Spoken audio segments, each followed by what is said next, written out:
Hello बच्चों, कैसे हैं आप।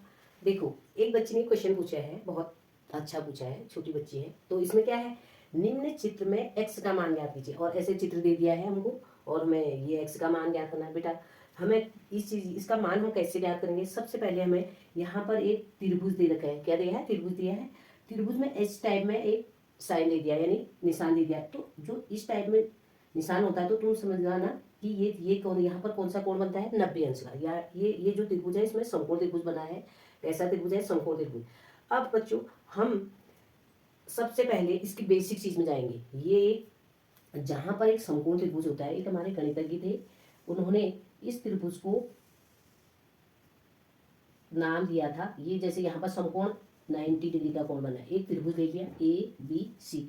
ABC एक समकोण त्रिभुज है जिसमें इसमें ये तीन भुजाएं होती है। त्रिभुज आप लोगों को पता है कि त्रिभुज की तीन भुजाएं हैं। इस भुजा को जहां पर ये कोण बनता है, इस भुजा को बोलते हैं आधार, और इसको बोलते हैं लंब, और इसको बोलते हैं कर्ण। एक पाइथागोरस गणितज्ञ थे, उनका नाम था पाइथागोरस। तो पाइथागोरस का थ्योरम से ये हमारा इक्वेशन सॉल्व होगा। पाइथागोरस प्रमेय क्या था, ये लंब है होता है ये भुजा, और ये आधार होती है, और ये कर्ण। तो पाइथागोरस का जो प्रमेय होता है वो समकोण त्रिभुज में होता है। त्रिभुज होना चाहिए, यहाँ पे समकोण बना होना है 90 अंश का। तो पाइथागोरस प्रमेय क्या है, लंब कर्ण का स्क्वायर बराबर लंब का स्क्वायर धन आधार का स्क्वायर। यानी दो भुजाओं का योग जब तीसरी भुजा के बराबर, वर्गों का योग तीसरी भुजा के वर्ग के योग के बराबर होता है, तो उसको वहां पर हमारा पाइथागोरस प्रमेय लागू होता है। और इस भुजा को बोलते हैं आधार, इसको बोलते हैं लंब, और इसको बोलते हैं कर्ण।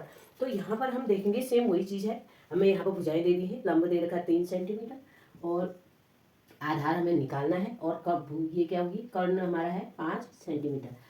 तो हम बच्चों इसमें ये वाला प्रमेय लगाएंगे, इसको पाइथागोरस प्रमेय कहते हैं। तो लिख देंगे कर्ण का स्क्वायर। अब हमारी देखो AC वाली भुजा कितनी है, AC है 5 सेंटीमीटर, यानी AC ये जो सबसे लंबी भुजा होती है वो कर्ण होती है, और ये सबसे छोटी हुई ये लंब, और जो ये क्या होता है आधार। तो AC भुजा हमारी कर्ण हो जाएगी, और हमारा AB कितना हो गया 3 सेंटीमीटर। हमको निकालना है BC बराबर x सेंटीमीटर, ये निकालना है। तो हम इसमें निकाल देंगे AC कर्ण, कर्ण को गया AC, ये भुजा का नाम दे तो 5 का स्क्वायर बराबर लंब कितना है हमारा 3 सेंटीमीटर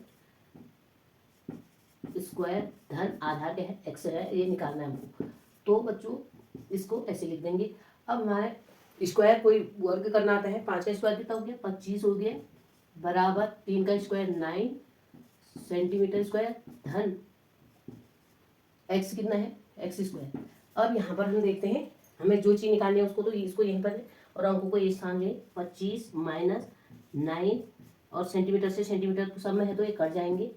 तो यहाँ 25 माइनस 9 बराबर एक्स स्क्वायर, 25 में से 9 गया कितना हो गया 16 बराबर एक्स स्क्वायर।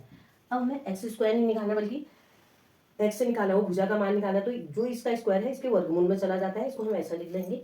इसको यहाँ पर लिख देते हैं एक्स स्क्वायर बराबर 16, एक्स बराबर इसका स्क्वायर इसके अंडर रूट में चले गया 16। अब 16 किसका वर्ग होता है 4 का, तो x बराबर 4 सेंटीमीटर। ये भुजा हमारी निकल गई, x का मान हमारा क्या हो गया 4 सेंटीमीटर निकल गया। x बराबर 4 सेंटीमीटर हमारी ये वाली भुजा आ गई, इसका मान ये हुआ। ठीक है बच्चों, चलो थैंक यू। ये क्वेश्चन पूछा, अच्छा क्वेश्चन है छोटे बच्चों के लिए।